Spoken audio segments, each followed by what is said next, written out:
अस्सलामुअलैकुम वरहमतुल्लाहि वबरकातुहू। दोस्तों, मैं शाद मोहम्मद आप सभी के खिदमत में हाजिर हूँ आलमी वर्ल्ड चैनल की जानिब से। दोस्तों, आज आप सभी के लिए एक औरत का बड़ा ही अजीब व गरीब वाक़या लेकर आया हूँ कि एक औरत का अल्लाह की ज़ात के ऊपर किस कदर यकीन था। जब आप सुनेंगे तो यकीनन आप हैरान रह जाएंगे। मेरे प्यारे दोस्तों, हमें कभी भी अल्लाह की ज़ात से मायूस नहीं होना चाहिए, क्योंकि मायूसी कुफ्र है। आप सभी को बता दूँ कि किसी गाँव के अंदर एक मियाँ और बीवी रहा करते थे। ऐसे में अल्लाह ताला ने उन दोनों को एक औलाद की नेमत से भी नवाजा था। लेकिन दोस्तों, कुछ वक्त के बाद शौहर का इंतकाल हो जाता है और फिर दोस्तों देखते ही देखते अचानक ही उस औरत के बच्चे की तबीयत जो थी वो भी बहुत ज़्यादा ख़राब होने लगती है। ऐसे वक्त में घर में जितने भी जमा पूंजी थी वो तमाम का तमाम वो खर्च कर देती है और फिर ऐसे में दिन ब दिन उसके घर के हालात जो थे वो और ज़्यादा ख़राब होने लगते हैं। इसीलिए वो औरत अपने ससुराल को छोड़कर अपने बेटे के साथ मायके आ जाती है। लेकिन मायके आने का भी उसे कोई फ़ायदा नहीं होता, क्योंकि मायके के अंदर उसका बाप जो था वह बहुत ज़्यादा ज़ईफ़ हो चुका था। इसीलिए वो कोई भी काम धंधा नहीं कर सकता था। दोस्तों, वहीं दूसरी जानिब इस औरत का जो बच्चा था वो दिन ब दिन और बीमार पड़ता जा रहा था और इस औरत के पास पैसे नहीं थे कि वो अपने बच्चे का इलाज करवा सके। दोस्तों, भूखे रहने की भी नौबत आने लगी। लेकिन दोस्तों, जहाँ दुनिया वाले साथ छोड़ देते हैं, ऐसे वक्त में एक अल्लाह ही है जो कभी साथ नहीं छोड़ता। ऐसे में वो जो औरत थी उसको अल्लाह की ज़ात के ऊपर पूरा यकीन था और वो ये बात सोचने लगी कि चाहे गरीब हो या अमीर हो, सभी अल्लाह से मांगते हैं और फिर अल्लाह ताला अता भी करता है।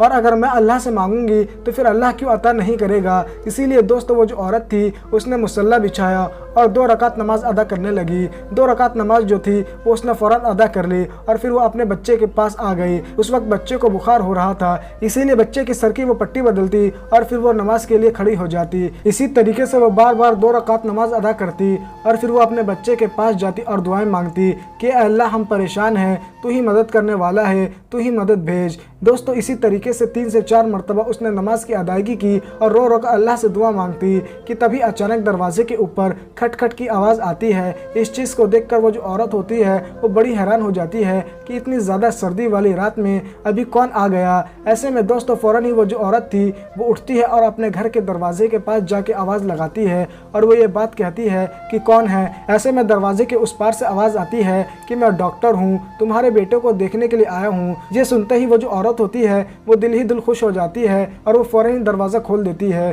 और फिर डॉक्टर सीधा उस औरत के बच्चे के पास जाता है और उस बच्चे का इलाज करने लगता है। दोस्तों, फिर इलाज करने के बाद ढेर सारी दवाइयाँ जो है वो उस बच्चे को देता है ताकि वो बच्चा उन दवाइयों को खा के अपनी सेहत को बेहतर कर सके। दोस्तों, तमाम चीज़ें होने के बाद डॉक्टर जो है वो ये बात कहता है कि मैंने तुम्हारे बच्चे का इलाज कर दिया और उसे दवाइयाँ भी दे दी और ऐसे वक्त में लाओ मेरी फ़ीस लाओ। दोस्तों, ये बात सुनते ही वो जो औरत होती है वो बहुत ज़्यादा हैरान हो जाती है कि मैं फ़ीस कैसे दूंगी। ऐसे में वो जो बेवा औरत होती है वो डॉक्टर साहब से ये बात कहती है कि हमारे पास खाने के लिए पैसे मौजूद नहीं है, ऐसे में हम आपको फ़ीस कैसे देंगे।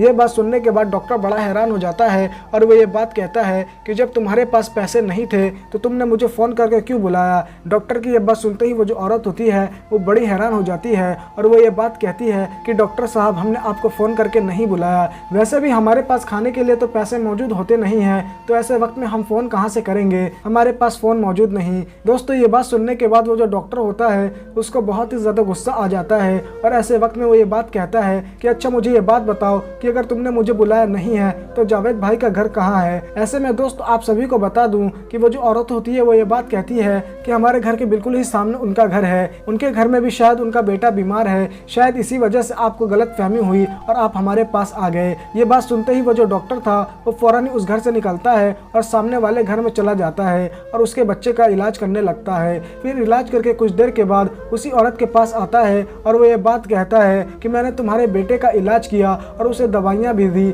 ऐसे वक्त में वो मुझे दवाइयों के पैसे नहीं चाहिए, लेकिन मुझे तुम्हारी कहानी सुननी है कि असल में तुम्हारे साथ क्या वाक़या पेश आया कि आज तुम्हारे ऐसे हालात हैं। ऐसे में वो औरत रोने लगी और वो ये बात कहने लगी कि कुछ साल पहले ही हमारे शौहर का इंतकाल हो गया, लेकिन अल्लाह ने हमें एक बेटा अता किया था, लेकिन उस बेटे की भी दिन ब दिन तबीयत ख़राब होती चली गई और ऐसे वक्त में मेरे पास जितने भी पैसे मौजूद थे वो तमाम के तमाम मैंने खर्च कर दिए और ऐसे समय मैं अपने ससुराल को छोड़कर सीधा अपने मायके आ गई अपने बेटे को लेकर। लेकिन मेरे मायके के भी हालात अच्छे नहीं हैं, क्योंकि मेरा बाप जो है वो बहुत ज़्यादा ज़ईफ़ हो चुका है और वो कोई भी काम धंधा नहीं कर सकता और अक्सर वो बीमार ही रहता है। इसीलिए दिन ब दिन हमारे हालात और ख़राब होते चले गए और हमारे पास डॉक्टर को दिखाने के लिए पैसे भी मौजूद न रहे। इसीलिए मैं नमाज की अदायगी करने लगी और अल्लाह को राज़ी करने की कोशिश करने लगी, कहीं अल्लाह गैब से मदद भेज दे। और फिर यकीनन अल्लाह ताला ने आपको मदद के लिए भेजा। दोस्तों, ये बात सुनने के बाद डॉक्टर की आंखों में आंसू आ जाते हैं और वो ये बात कहता है कि कहीं ना कहीं अल्लाह ही ने मुझे इस घर में भेजा था ताकि मैं तुम्हारे बेटे का इलाज कर सकूं, क्योंकि तुम्हें अल्लाह की ज़ात के ऊपर इस कदर यकीन था कि तुम परेशानी के आलम में थी, लेकिन फिर भी उसी से आस लगाई बैठी थी।